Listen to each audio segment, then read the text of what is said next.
Assalamualaikum warahmatullahi wabarakatuh. Perkenalkan, nama saya Rizky Iqbal Haira, NIM BIS 1980. Di sini saya akan menjelaskan penegakan hukum pidana yang berkaitan dengan sosiologi hukum. Dilihat dari sudut historis, istilah sosiologi hukum untuk pertama kali digunakan oleh seorang yang berasal dari Italia yang bernama Azzilotti pada tahun 1882. Dari sudut perkembangannya, sosiologi hukum pada hakikatnya lahir dari hasil-hasil pemikiran para ahli pemikir, baik di bidang filsafat, hukum, ilmu hukum maupun sosiologi.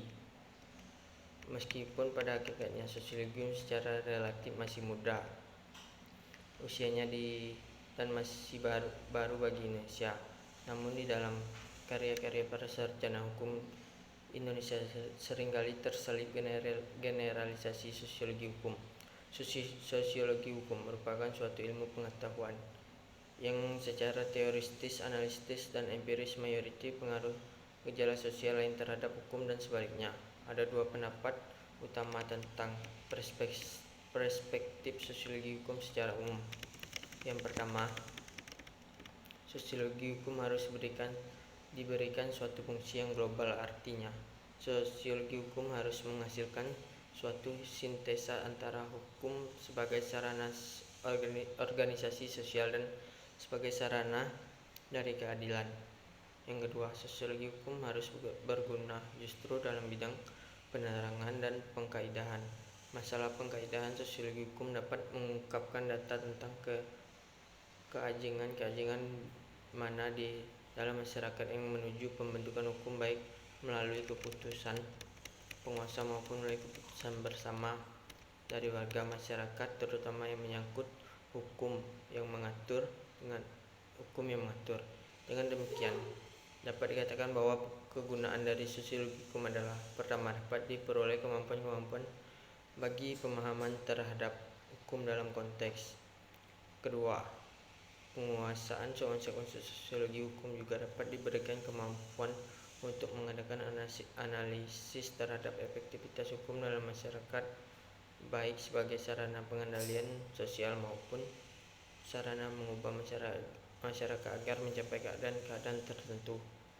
Kegunaan umum tersebut di atas secara rinci dapat dijabarkan sebagai berikut: 1. Pada taraf organisasi dalam masyarakat.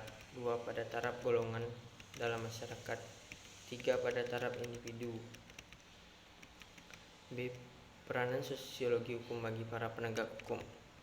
Di Indonesia dikenal beberapa penegak hukum atau pelaksana hukum seperti hakim, jaksa, polisi, advokat yang masing-masing mempunyai fungsi sendiri-sendiri yang menjadi persoalan bagaimana sosiologi hukum terhadap para penegak hukum atau pelaksana hukum yang ada dalam negara kita. A. Hakim. Di Indonesia, putusan atau vonis diserahkan sepenuhnya oleh hakim, dan hakim memutuskan berdasarkan keyakinannya. Apapun yang dituntut oleh jaksa dan pembelaan terdakwa dan advokat dalam suatu persidangan, semuanya tergantung dari putusan dari hakim. Di Indonesia dapat dikelompokkan dua tipe hakim. 1.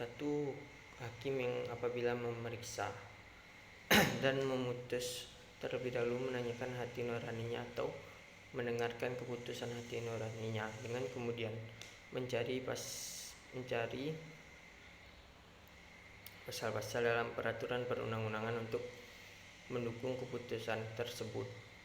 Yang kedua, hakim yang apabila memutus terlebih dahulu berkonsultasi dengan kepentingan perutnya dan kemudian mencari pasal-pasal dalam peraturan perundang-undangan untuk memberikan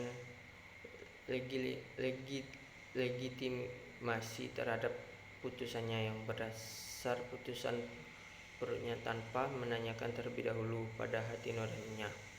Hakim seperti ini merupakan hakim yang menjual keputusannya untuk kepentingan sendiri dalam rangka memperkaya diri sendiri. C.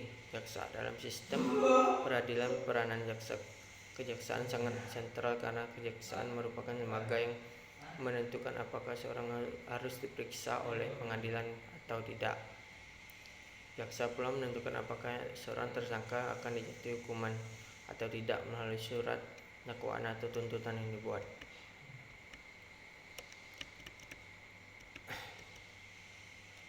Dalam proses peradilan pidana ada beberapa hal yang berkaitan dengan kinerja kejaksaan yang selama ini rawan terjadi penyimpangan, bahkan menjadi abuse of power. Di antaranya proses penyidikan, surat dakwaan, penuntutan, penahanan. Sekian penjelasan dari saya. Mohon maaf kalau ada kurang dan salah. Assalamualaikum warahmatullahi wabarakatuh.